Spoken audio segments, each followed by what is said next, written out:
हरे भूतानि दुर्गा भुवनानि दुर्गा स्त्रियो नरश्चापि पशुश्च दुर्गा यद् यद् हि दृश्यं खलु शैवा दुर्गा दुर्गा स्वरूपाद परं न किंचित्। ओम ह्रीं भुवनेश्वर्यै नमो नमः। श्रीमद्देवी भागवत महापुराण को पंचम स्कंद को 5औं स्कंद को 20औं अध्यायमा जनमेजय नाम गरेका राजाले प्रश्न गर्नुहुन्छ, भगवान हे व्यासजी, जगतलाई शान्ति प्रदान गर्ने देवी भगवतीको प्रभाव आदरणीय छ। मनुष्यलाई संसार सागरबाट तार्ने उहाँ एउटा डुङ्गा हुनुहुन्छ। ये भक्तिहीना समवाप्य देहं तम्मानुसंभारत भूमि भागे एर्नार्चिता ते धनधान्यहीना रोगान्विता सन्ततिवर्जिताश्च। जसले भगवती देवीको आराधना गर्दैनन्, जसले भगवती देवीलाई वास्ता राख्दैनन् भने ती व्यक्तिहरू धनधान्यले रहित भए सरह हुन्छन्, रोगी सरह हुन्छन्। त्यस्ताले जीवन धारण गरेको पनि व्यर्थ सम्झनु पर्दछ। यदि कसैलाई दुःख छ भने उनीहरू देवीको उपासना गर्नु पर्दछ। अब प्रभु, यस्तो प्रकारले मलाई देवीका अन्य उत्तम उत्तम प्रकारका उपासनाका विधिहरू पनि बताइदिनुस् भनेर जनमेजयले भन्दा व्यासले बताउन थाल्नुभयो। व्यासले बताउँदै जानुभयो, राजन, मैले के भनिसकेको छु भने मणिद्वीप धाम छ, अत्यन्त रमणीय छ। त्यहाँ पुगेर ब्रह्मा विष्णु र रुद्रलाई समेत स्त्री हुनु परेको थियो, महिला हुनु परेको थियो। देवीको लीलाबाटै पुरुषत्व पाएर त्रिदेवहरू आफ्नो आफ्नो काममा संलग्न हुनुभएको थियो। त्यहाँ रहनेले देवताहरूको समान आनन्द प्राप्त गर्दछन्। त्यहाँ रहने ब्राह्मणले वेदको पूर्ण जानकारी राख्दछन्। यज्ञ गर्नु गराउनु, दान दिनु लिनु, वेद पढ्नु पढाउनु, यी 6 कर्म मणिद्वीपमा स्थिर छन्। महिषासुरको कारण त्यहाँ बाधा भएको थियो। उसलाई मारेपछि सम्पूर्ण प्रकारका बाधाहरू हटेर त्यहाँ आनन्द भयो, शान्ति भयो। अब राजन, म तिमीलाई देवीका उत्तम उत्तम चरित्रका विषयमा श्रवण गराउँछु। यो कथा सम्पूर्ण प्राणीहरूलाई सुख दिने र सम्पूर्ण प्राणीहरूलाई अत्यन्त प्रकारको आनन्द दिने, पापलाई नाश गर्नेवाला छ। हेर, शुम्भ र निशुम्भ दुवै बलवान राक्षसहरू थिए। देवताहरूलाई सधैँ यिनीहरूले अत्यन्त दुःख दिने गर्दछे। एक समय के भयो भने यिनीहरूसँग भगवतीको घमासान युद्ध भयो। त्यसै समयमा यिनीहरूको मृत्यु भयो। यसै युद्धस्थलमा चण्डमुण्ड र रक्तबीज तथा धूम्रलोचन आदि आदि नाम गरेका दानवहरू पनि देवीसँग युद्ध गरे। देवीद्वारा तिनीहरू मारिए। त्यसपछि देवी हिमालय पर्वततर्फ लाग्नुभयो। जनमेजयले भन्नुहुन्छ, प्रभु, पूर्वकालवर्ती ती दानव को थिए त्यसका बारेमा बताउने कृपा गर्नुहोस्। व्यासले भन्नुहुन्छ, बाबु, प्राचीन कालको कुरा हो। शुम्भ र निशुम्भ 2 दानवहरू भूमण्डलमा आए। उनीहरूले पुष्कर नामको तीर्थमा अन्न र जल त्यागेर अत्यन्त सुन्दर प्रकारले तपस्या गर्न लागे। कठोर तपस्या गरे। धेरै वर्ष बितिसकेपछि ब्रह्माजी अत्यन्त सन्तुष्ट भएर आउनुभयो। आएर दुवै दानवले भन्नुहुन्छ, दुवै दानवलाई, तिमीहरू के प्रकारको वरदान माग्न चाहन्छौ भन्दा अब प्रभु, उनीहरूले यस्तो प्रकारको वर मागे कि प्रभु, हामी कसैबाट पनि मर्नु नपरोस्। दुवैजना शुम्भ र निशुम्भले अमरत्वको वर मागे। ब्रह्माले यस्तो वर नमाग बाबु, यो वर त त्रिलोकमा कसैले पनि पूरा गर्न सक्दैन भन्नुभयो। जातस्य हि ध्रुवो मृत्युर्ध्रुवं जन्म मृतस्य च मर्यादा विहिता लोके पूर्वं विश्वकृता किल। जन्मेकाहरूको मृत्यु अवश्य सम्भावित छ। त्यसैले मृत्युलाई छोडेर अन्य वर माग्नका निम्ति ब्रह्माले आग्रह गर्दा शुम्भ र निशुम्भले, प्रभु, त्यसो भए देवता, मानव, मृग, पक्षी र कुनै पुरुषद्वारा हाम्रो मृत्यु नहोस् भन्ने वरदान मागे। त्यस समय दानवले स्त्रीमा शक्ति हुँदैन र स्त्रीबाट उनीहरूलाई डर छैन भन्ने विचार गरे।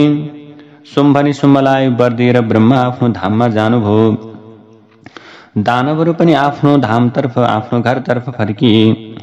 उनीहरूले शुक्राचार्यलाई पुरोहित बनाए। शुम्भ नाम गरेको जेठो भएकाले ऊ राजगद्दीमा बस्यो। शुम्भ राजगद्दीमा बसेपछि उसको सेवा गर्नका निम्ति चण्ड र मुण्ड आए। त्यहाँ रक्तबीज र धूम्रलोचन पनि आए। रक्तबीज दानवको विशेषता उसको शरीरबाट जति थोपा रगत खस्दथे रगतका खस्दथे त्यति नै दानवहरू उत्पन्न हुन्थे।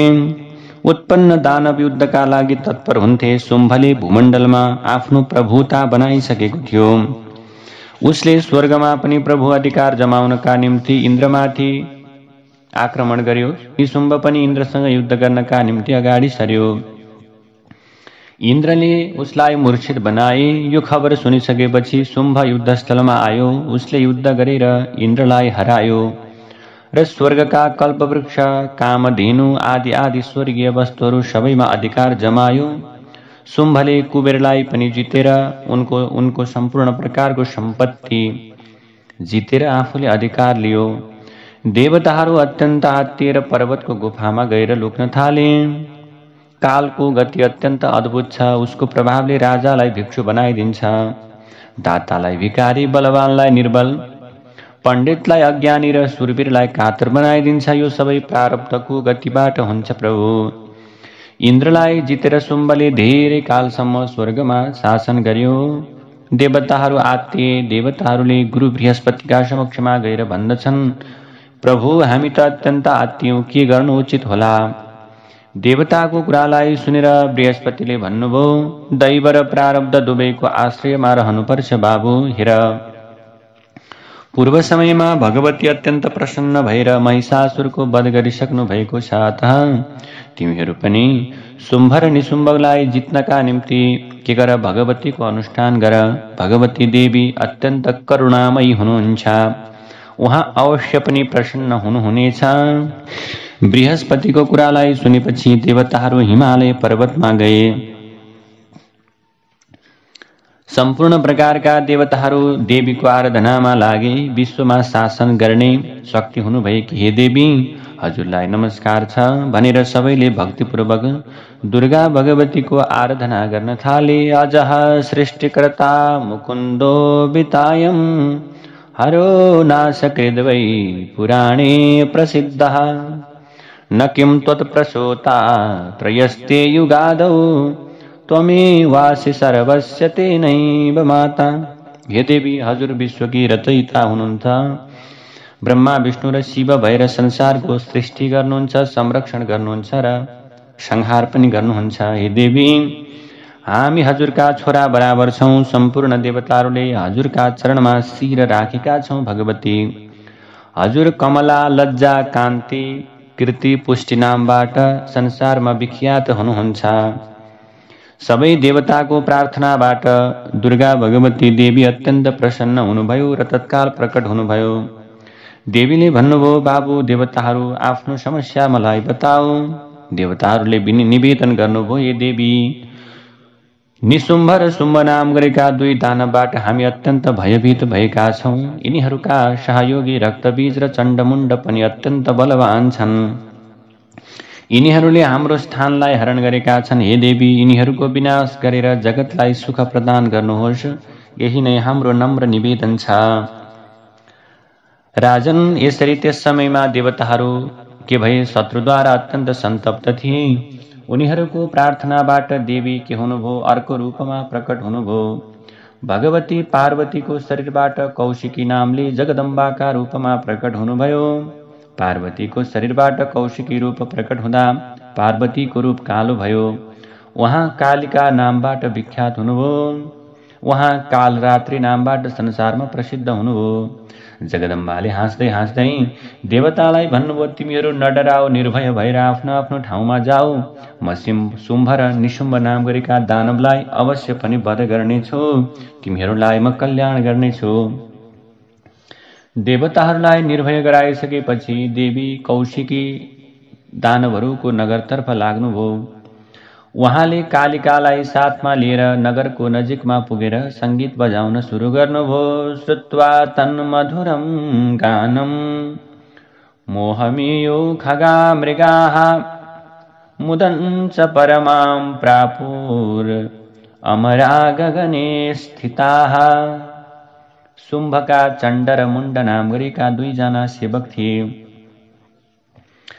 उनीहरूले जगदम्बालाई गीत गाइरहेको अवस्थामा देखे। चण्ड र मुण्ड आश्चर्यमा परेर शुम्भको निवासमा गए। उनीहरूले भन्दछन्, महाराज, कामदेवलाई पनि मोहित पार्न सक्ने एउटी सुन्दरी हिमालयबाट प्रकट भएकी छ। उसले गाएको गीत अत्यन्त मिठो छ। सुन्ने जति सम्पूर्ण प्रकारका व्यक्तिहरू मुग्ध हुन्छन्। हे महाराज, त्यसैले हजुरले अब उसलाई बिहे गर्नु पर्यो। हे दानवराज, त्रिलोकमा यस्तै प्रकारका स्त्रीहरू छैनन्, त्यसैले हजुरले उसलाई पत्नी बनाउनुहोस् भनेर चण्ड र मुण्डले शुम्भका अगाडि गएर निवेदन गर्दछन्। उनीहरूको कुरालाई सुनेर शुम्भले सुग्रीवलाई भन्यो, यस कार्यलाई सम्पन्न गर्न तिमी जाऊ र ती महिलालाई यहाँ लिएर आऊ। त्यसपछि सुग्रीवले जगदम्बाको नजिकमा गयो र भन्यो, देवी, शुम्भ सुरवीर छन्, हाम्रा महाराज हुन्। उनी तिमीलाई पत्नी बनाउन चाहन्छन्। तिमी उनकी पत्नी बनेर तिनै लोकको सर्वोत्तम सुखलाई भोग गर्नु पर्यो। यसरी सुग्रीवको कुरा सुनेपछि देवीले मुस्कुराउँदै भन्नुभयो, निशुम्भ र शुम्भ दुवैलाई म चिन्दछु राम्रोसँग। ती दानवीरहरू कामदेवको मूर्तिमान स्वरूप छन्। मैले सबै देवतासँग भने उनीहरू शुम्भबाट डराएका रहेछन्। शुम्भको गुणगान सुनेर उसको वैभवलाई सुनेर म उसलाई भेट्नका निम्ति आएकी छु। तिमीहरू जाऊ र शुम्भलाई भन, मैले उसलाई पराक्रमी, विजयशील तथा पूर्ण समृद्धशाली भनेकी छु, तर म कसैलाई पति बनाउन चाहन्न। देवीले सुग्रीवलाई भन्नुभयो, तिम्रो महाराजलाई पनि के पनि सुनाइदेऊ भने मेरो विवाह गर्नमा एउटा समस्या छ। म पहिलेको समयमा साथीहरूसँग एकान्तमा खेलिरहेकी थिएँ। त्यसै समय ममा शारीरिक बलको घमण्ड थियो। साथीहरूको अगाडि मैले प्रतिज्ञा गरेँ, जसले मलाई युद्धमा जित्छ म उसैसँग विवाह गर्नेछु। मेरो कुरा सुनेर मेरा साथीहरू, मेरा सङ्गिनीहरू हाँस्न थाले। अतएव मेरो प्रतिज्ञा पूरा गराउनका निम्ति शुम्भले मसँग लडेर आफ्नो मनोरथ पूर्ण गरोस्। देवीले युद्धमा आफूलाई हराए मात्र विवाह हुनेछ भन्ने कुरा सुग्रीवद्वारा के भयो, खबर पठाउनु भयो। त्यसपछि देवीको कुरालाई सुनेपछि सुग्रीव अत्यन्त आश्चर्यचकित भयो। उसले देवीलाई भन्यो, विचार नगरी झट्ट बोल्नु हुँदैन। तिमीले गरेको तर्क ठिक छैन। यस त्रिलोकमा शुम्भलाई जित्न सक्ने कोही पनि छैन। तिमी शुम्भलाई पतिका रूपमा स्वीकार गर। भनिसकेपछि देवीले भन्नुभयो, यो माम युद्धे जय दद्धा दर्पञ्च विदुनोति वै तं वरिष्याम्यहं कामं पतिं समबलं किल। हे दूत, तिमी अत्यन्त कार्यमा कुशल छौ, सत्यवादी पनि छौ। शुम्भ निशुम्भ बलवान छन् भन्ने कुरा मैले बुझेँ, तर मैले प्रतिज्ञा गरिसकेकी हुँदा बिना युद्ध कोही पनि मेरो पति बन्न सक्दैन। अबला भएर पनि म युद्ध गर्ने विचारले यहाँ आएकी छु। देवीको कुरालाई सुनिसकेपछि सुग्रीवले शुम्भलाई गएर सम्पूर्ण प्रकारका कुराहरू बतायो। शुम्भले भाइ निशुम्भसँग सल्लाह गर्यो। उसले भन्यो, अब कसो गर्ने होला भाइ? त्यसपछि निशुम्भले धूम्रलोचनलाई पठाऊ, उसले देवीलाई ल्याउनेछ भन्ने प्रकारको वचन बोल्यो। उसले भन्यो, देवीलाई यहाँ ल्याएपछि तिमीले उनीसँग विवाह गर्नु। शुम्भको राय अनुसार धूम्रलोचन युद्धस्थल तर्फ लाग्यो। उसले देवीलाई शुम्भको शरणमा पर्न भन्यो। उसलाई देवीले भन्नुभयो, या त युद्ध गर, अन्यथा पातालका लागि प्रस्थान गर। देवीको वचनलाई सुनेपछि धूम्रलोचनले उहाँमाथि बाणको वर्षा सुरु गर्यो। देवीले सबै दानवलाई परास्त गर्दै ठूलो हुङ्कार गरेर धूम्रलोचनलाई पनि खरानी बनाइदिनु भयो। निशुम्भले बचेका सेनाहरूलाई भन्यो, ये मूर्खहरू सारा सेना कहाँ गए? बचेका गणहरूले भन्दछन्, महाराज, सबै सेनाहरू मरे। गणको कुरालाई सुनिसकेपछि शुम्भले भाइ निशुम्भलाई एकान्तमा भन्यो, देवीले धूम्रलोचनलाई मारिन, अब कसो गर्ने होला? भाग्नु उचित छ कि स्त्रीसँग युद्ध गर्नु उचित छ भन्ने प्रकारको सल्लाह भयो। तब यो प्रकारको कुरालाई सुनिसके पछाडि निशुम्भले भन्यो, अहिले नै आत्तिनु ठिक छैन। हाम्रा वीर योद्धा चण्डमुण्ड पहिले युद्धमा जाउन्, यिनीहरूद्वारा देवी अवश्य कब्जामा आउने छिन्।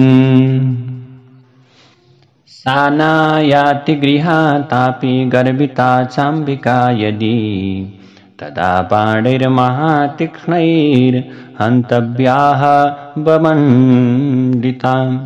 यदि देवी कब्जामा आएनन् भने उसलाई तीखो बाणले के गर्नुपर्छ? हामीले बाणको प्रहार गरेर मार्नु पर्दछ। यसरी व्यासजीले भन्नुहुन्छ, प्रभु हे जनमेजय, निशुम्भको सल्लाह अनुसार शुम्भले चण्ड र मुण्डलाई युद्धस्थलतर्फ पठायो। चण्ड र मुण्डले देवीको सम्मुखमा गएर भन्दछन्, सुन्दरी, तिमीले शुम्भ र निशुम्भको पराक्रमलाई बुझेकी छैनौ। तिमी अबला नारीले देवताहरूलाई समेत परास्त गर्ने भएका शुम्भलाई पतिका रूपमा स्वीकार गरेमा तिम्रो कल्याण हुनेछ। तिमी शुम्भको साथमा बसेर स्वर्गीय आनन्दको प्राप्ति गर। उनीहरूको कुरालाई सुनेपछि देवीले भन्नुभयो, ए दुष्ट, तिमीहरू यहाँबाट भाग। म विष्णु र शङ्करलाई छाडेर शुम्भलाई किन पति बनाऊ? म कसैलाई पनि पति बनाउन चाहन्न। हे मूर्ख, तिमीहरू मसँग युद्ध गर। तिमीहरूलाई म कालको मुखमा पुर्याइदिनेछु। तिमीहरूको मृत्यु निशुम्भ र रक्तबीजको पनि तिमीहरूको मृत्युपछि के हुनेछ त भने निशुम्भ र रक्तबीजको पनि प्राण रहने छैन। देवीको वचनलाई सुनेपछि चण्ड र मुण्ड युद्धका निम्ति तयार भए। युद्ध सुरु भयो। चण्ड देवीको बाणबाट मूर्छित भयो। भाइको अवस्था देखेर मुण्ड क्रोधित भयो। ऊ देवीसँग युद्ध गर्न लाग्यो। देवीले बाण पाशको प्रयोग गरेर उसलाई बाँध्नुभयो। भाइलाई बाँधेको देखेर मुण्ड गदा लिएर लड्न लाग्यो। देवीले उसलाई पनि बाँध्नुभयो। त्यसपछि देवीले कालिकालाई आदेश दिनुभयो, अर्धचन्द्रेण बाणेन ताडयामास तं पुनः पतितोऽसौ महावीर्यो मेदिन्यां मदवर्जितः। कालिका प्रचण्ड अर्धचन्द्र बाण प्रहार गरेर यी दुष्टहरूको नाश गर भनेपछि कालिकाले दुवैको शिरलाई काटिदिनुभयो। देवीले कालिकालाई भन्नुभयो, तिमीले देवताको महान कार्य सिद्ध गर्यौ। मसँग वर माग। चण्डमुण्डको वध गरेका कारण अब तिम्रो जगतमा चामुण्डाले नाम प्रख्यात हुनेछ। चामुण्डा नाम तिम्रो प्रख्यात हुनेछ। त्यसपछि युद्धमा बचेका दैत्यले शुम्भसँग गएर भने, महाराज, कुलको रक्षाका लागि अब हजुर पाताल जानुहोस्। हार जित त प्रारब्ध अनुसार हुन्छ महाराज। प्राचीन समयमा पुष्कर क्षेत्रमा हजुरले ब्रह्माको तपस्या गर्नुभएको थियो। ब्रह्मासँग तपाईले वर माग्दा देवता, दैत्य, मनुष्य, सर्प, यक्ष र किन्नरबाट मृत्यु नहोस् भन्नुभएको थियो। यसै कारण हजुरलाई मार्नका निम्ति आज स्त्रीको स्वरूपको आगमन भएको छ, महिलाको स्वरूप आगमन भएको छ। त्यसैले अब हजुर देवीको शरणमा जानुपर्छ। यो कुरालाई सुनेपछि दानवहरूले भनेको त्यो कुरालाई सुनेपछि शुम्भले रिसाएर भन्यो, अरे मूर्खहरू, तिमीहरू त्यो स्त्रीको सम्मान गर, तर म धर्मको पालन गर्दछु। म उसँग युद्ध गर्न जान्छु। जे हुनु छ भएरै छाड्दछ, मलाई डर छैन। शुम्भले रक्तबीजलाई युद्धस्थलतर्फ पठायो। रक्तबीज आएको देखेर देवीले शङ्ख ध्वनि गर्नुभयो। सबै दानवहरू आत्तिए। रक्तबीजले देवीलाई युद्धका लागि तयार हुन भन्यो। उसले देवीलाई भन्यो, तिमी आफ्नो कल्याण चाहन्छौ भने युद्ध नगर। हेर, जसरी शिव पार्वतीका साथमा, विष्णु लक्ष्मीका साथमा, ब्रह्मा सावित्रीका साथमा, इन्द्र सचीका साथमा बसिरहनु भएको छ, त्यसै गरी तिमी पनि शुम्भका साथमा जीवन बिताऊ। यस्तो प्रकारको कुरालाई सुनेर देवी चामुण्डा र काली हाँस्न थाल्नुभयो। देवीले हाँस्दै रक्तबीजलाई भन्नुभयो, ए मूर्ख, त गएर शुम्भ नाम गरेको तेरो राजालाई भनिदे। उसले मलाई युद्धमा जितोस् अनि विवाह गरोस्।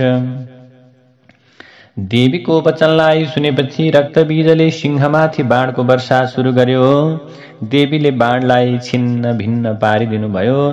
त्यसपछि उहाँले रक्तबीजलाई प्रहार गर्नुभयो र ऊ मूर्छित भयो। दानवहरूमा हाहाकार मचियो। रक्तबीज मूर्छित भएको सुनेपछि शुम्भले सैनिकलाई उत्साहित गराउन लाग्यो। चतुरङ्गिणी सेना देवीसँग युद्ध गर्न अगाडि बढ्यो। देवताहरूले सम्पूर्ण शक्ति एकत्रित गरेर देवीलाई साथ दिए। देवीको शक्ति देखेर दैत्यको हृदय आतंकित भयो। ययासौ प्रेरितः शम्भुर दूतत्वे दानवान् प्रति शिवदूतीति विख्याता जाता त्रिभुवनेखिले। देवीले शिवलाई भन्नुभयो, हजुर दूत बनेर स्वर्गमा जानुहोस् र शुम्भ र निशुम्भलाई भन्नुहोस्, यदि उनीहरूलाई बाँच्ने इच्छा छ भने तुरन्त पातालमा आउन्, उनीहरू पातालतर्फ जाउन्। यो उनीहरूलाई मेरो आदेश हो, यसैबाट उनीहरूको कल्याण हुनेछ। शिवबाट देवीको सन्देश सुनेपछि दानवहरू क्रोधित भएर युद्धका लागि तयार भए। देवीले माहेश्वरी, वैष्णवी, नारसिंही, चामुण्डा, कालिका, बारुणी, कौमारी आदि शक्ति लिएर युद्ध गर्न जाँदा दानवहरू भागाभाग गर्न थाले। रक्तबीज दानवको रगतका थोपा जति भुइँमा खस्दथे, भुइँमा गिर्दथे, त्यति नै दानवहरू उत्पन्न हुन्थे। त्यो देखेर ऐन्द्री नाम गरेकी देवीले रिसाएर रक्तबीजलाई वज्रले हान्दा उसको शरीरबाट धेरै रगत बग्यो। त्यहाँ धेरै दानवहरू उत्पत्ति भए। देवताहरू भयभीत हुन लागे। त्यसपछि देवीले चामुण्डालाई भन्नुभयो, रक्तबीजबाट जति रगत निस्कन्छ तिमी पान गर्दै जाऊ। त्यसपछि कालीले रक्तबीजलाई मार्नुभयो। त्यहाँ भएका सम्पूर्ण प्रकारका दानवहरूले कम्पायमान भएर रक्तबीज मारिएको कुरा शुम्भ नाम गरेका आफ्ना राजालाई बताउँदा भए। यस्तो प्रकारको कुरालाई सुनेपछि अत्यन्त भयभीत भएका दानवहरूलाई रिसाउँदै भन्यो, जाऊ जाऊ, तिमीहरू त्यही महिलाको दास बन। तिमीहरूले त्यसलाई केही गर्न सकेनौ। त्यसपछि निशुम्भले विचार गर्यो, लौ त अब म पनि युद्धमा जानुपर्दछ भनेर निशुम्भले युद्धमा जाने विचार गर्यो। उसले शुम्भलाई भन्यो, हजुर चिन्ता नलिनुहोस्, मैले त्यो महिलालाई मार्नेछु, त्यो स्त्रीको हत्या गर्नेछु, परास्त गर्नेछु। अझै पनि मैले के गर्नेछु, विजय प्राप्त गरेर आउनेछु भनेर आफ्नो दाजुलाई धैर्य दिएर युद्ध भूमितर्फ निशुम्भ लाग्यो। यसरी निशुम्भ महान पराक्रमी योद्धा थियो। देवीसँग युद्ध गर्न लाग्यो। युद्ध हेर्नका निम्ति इन्द्रसहित सम्पूर्ण देवताहरू आकाशमा उपस्थित भए। भगवतीले कालिकालाई भन्नुभयो, शुम्भ निशुम्भ युद्ध भूमिमा आएका छन्, यिनीहरूको मृत्युको समय आयो, म यिनीहरूलाई अब मार्दैछु। देवी चण्डीले बाण उठाउनु भयो। दानवहरूलाई देवीले भन्नुभयो, अरे दुष्टहरू, जीवन रक्षा गर्नु छ भने पातालको यात्रा गर, अन्यथा म तिमीहरूलाई मृत्युको मुखमा राखिदिन्छु। तर दानवहरू युद्ध गर्नका निम्ति तयार भए। भयङ्कर युद्ध भयो। युद्धस्थलमा काग, गिद्ध, कुकुर र मांसाहारी पक्षीहरू दानवहरूका ती रहेका मांसलाई खानका निम्ति तृप्त देखिन्थे, आतुर देखिन्थे। देवीले चण्डी रूपमा निशुम्भको शिरलाई छेदन गरेर वध गर्नुभयो। युद्धको बीचबाटै शुम्भ फर्केको थियो। निशुम्भको मृत्यु भएको सुनेपछि शुम्भको हृदय अत्यन्त कम्पायमान हुन लाग्यो। त्यहाँ सबै दानवले भन्न लागे, महाराज, यो साधारण स्त्री होइन। सबै दानवीरहरूले हार्दै गए। हजुर अब आफ्नो जीवनको रक्षा गर्नका निम्ति पातालतर्फ जानुहोस्। पलायनम परो धर्मः सर्वथा देह रक्षणम रक्षिते किल देहेस्मिन् काले स्मत सुखताङ्गते। सबैभन्दा पहिलो धर्म भनेको शरीरको रक्षा गर्नु हो प्रभु। त्यसैले हजुरले आफ्नो शरीरको रक्षा गर्नका निम्ति अब हजुर जानु पर्यो पातालतर्फ। दानवहरूको यस्तो कुरालाई सुनेपछि शुम्भले अत्यन्त रिसाएर भन्न लाग्यो, अरे मूर्खहरू, के दानवीर र भाइहरूलाई मराएर म भागौं? जे हुनु छ भएर छाड्छ। मेरा सम्पूर्ण सैनिकहरू, मेरा धेरै सैनिकहरू मरे, मेरा दानवहरू, मेरा भाइहरू मरे। त्यसैले कालले जे चाहन्छ त्यो भइरै छाड्छ। जन्मेपछि अवश्य मर्नुपर्छ। यसो भनेर ऊ युद्धस्थलतर्फ जानका निम्ति रथमा चढेर युद्धस्थलतर्फ देवीसँग युद्ध गर्नका निम्ति प्रस्थान गर्यो। देवीलाई देख्न साथ उस अत्यन्त डराउन थाल्यो। मनमा नै विचार गर्न थाल्यो, अहो अब यो अम्बिका साक्षात हुन पनि सक्छ। यो कसको अधीनमा होली?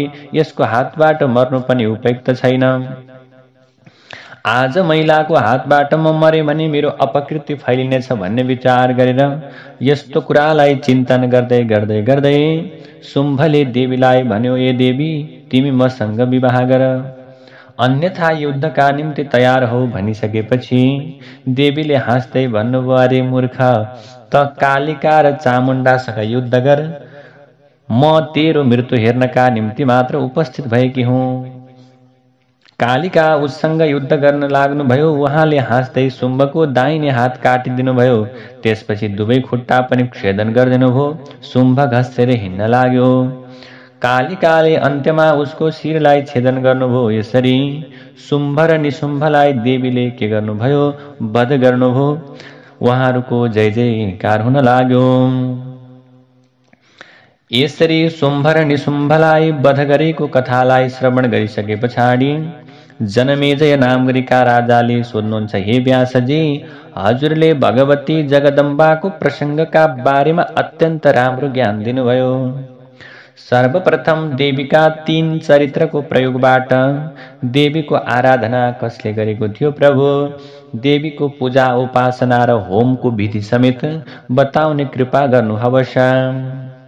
यो कुरालाई सुनेर व्यासले भन्नुहुन्छ, राजन, प्राचीन समयको कुरा हो। स्वारोचिस मनवन्तरमा एउटा सुरथ नाम गरेका अत्यन्त दिव्य प्रतापशाली राजा थिए।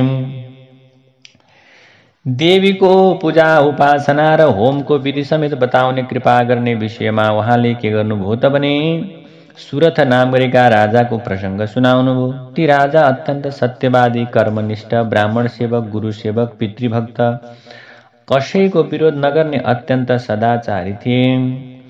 एक समय पर्वतवासी म्लेच्छहरूसँग शत्रुता भएका कारण उनीहरूसँग राजाको के हुन थाल्यो? युद्ध हुन लाग्यो। युद्धमा राजा सुरथ पराजित भए। पाप बुद्धि सुविश्वासो न कर्तव्यः कदाचन किन्न ते वै प्रकुर्वन्ति ये लोभवशगा नराः। उनका सबै मन्त्रीहरू शत्रु पक्षको अधीनमा भए। उनीहरू लोभको अधीनमा परेका थिए। लोभमा पर्ने व्यक्तिले पिता, माता, मित्र, बान्धव, गुरु, ब्राह्मणको पनि दोषी बन्दछ। राजा सुरथ मन्त्रीहरूको कुचाल देखेपछि नगरबाट हिँडे। उनी ठूलो वनमा गए। अब कहाँ जाउँ, के गरौँ भन्ने चिन्तन गर्दै हिँड्दा उनी सुमेधा नामका मुनिको आश्रममा पुगे। उनले त्यही आश्रममा विश्राम गर्ने निर्णय गरे। राजाले मुनिलाई प्रणाम गरे। मुनिले राजालाई सोद्धछन्, तिमी को हौ, कहाँबाट आयौ, किन चिन्तित छौ, सबै कुरा भन, म तिम्रो चिन्तालाई हटाउने प्रयत्न गर्नेछु। त्यसपछि राजा सुरथले भन्दछन्, मुनिवर, म सुरथ नाम गरेको राजा हुँ। म शत्रुबाट पराजित भएको हुँदा महल, स्त्री, राज्य सबै छाडेर हजुरको शरणमा आएको छु। हजुर मेरो उद्धार गर्नुहोस्। मुनिले राजालाई भन्दछन्, हजुर यहाँ निर्भीक भएर बस्नुहोस्, न डराइकन बस्नुहोस्। यहाँ कसैले आएर हिंसा गर्न सक्दैन। यहाँ हिंसा निषेधित छ। मुनिको कुरालाई सुनेपछि राजाको मनबाट डर भय हट्यो। आश्रमको बसाइका लागि केही समयपछि राजा एउटा वृक्षको तल बस्नु भएको थियो आश्रममा। त्यसै समय उनी दुष्ट म्लेच्छद्वारा आफू पराजित भएको र राज्यसम्म छिनिएको विषयमा चिन्ता गर्न लागे। त्यसै समय त्यहाँ एउटा वैश्य आयो। उसको मन पनि अत्यन्त चिन्तित थियो। राजाले वैश्यलाई सोधे, तिमी को हौ, कहाँबाट आएका हौ, किन चिन्ता गरिरहेका छौ? यो कुरालाई सुनेपछि वैश्यले आफ्नो कुरा भन्न लाग्यो। म वैश्य कुलको हुँ। मेरो नाम समाधि हो। मेरो धन सम्पत्ति प्रशस्त छ। मेरा स्त्री र पुत्रहरू धनका लोभी भएका हुँदा उनीहरूले मलाई कृपण भनेर घरबाट निकालिदिए। यही कारण घर छोडेर म वनमा आएको छु। प्रियवर हजुर को हुनुहुन्छ? राजाले भने, म सुरथ नामको राजा हुँ।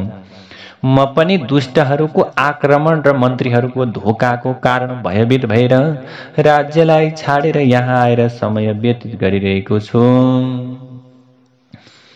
यो कुरालाई सुनिसके पछाडि अब वैश्यले भन्न लाग्यो, कदा द्रक्ष्येषु तं भार्यां गृहं स्वजनमे वच स्वस्थं न मन्मनो राजन् गृहचिन्ताकुलं वृषम्।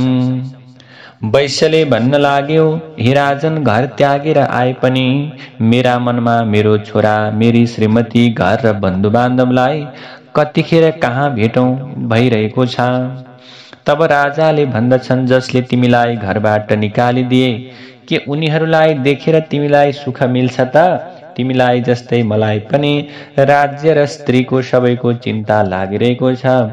मेरा हात्तीहरू घोडाहरू पनि अत्यन्त कमजोर दुब्ला भए होलान्। मलाई पनि यही कुराले चिन्ता लागिरहेको छ। त्यसपछि उनीहरू सुमेधा नाम गरेका मुनिको अगाडि गएर भन्न लागे, मुनिवर, हाम्रो मायाको कारणका विषयमा हामीलाई बताउने कृपा गर्नुहोस्।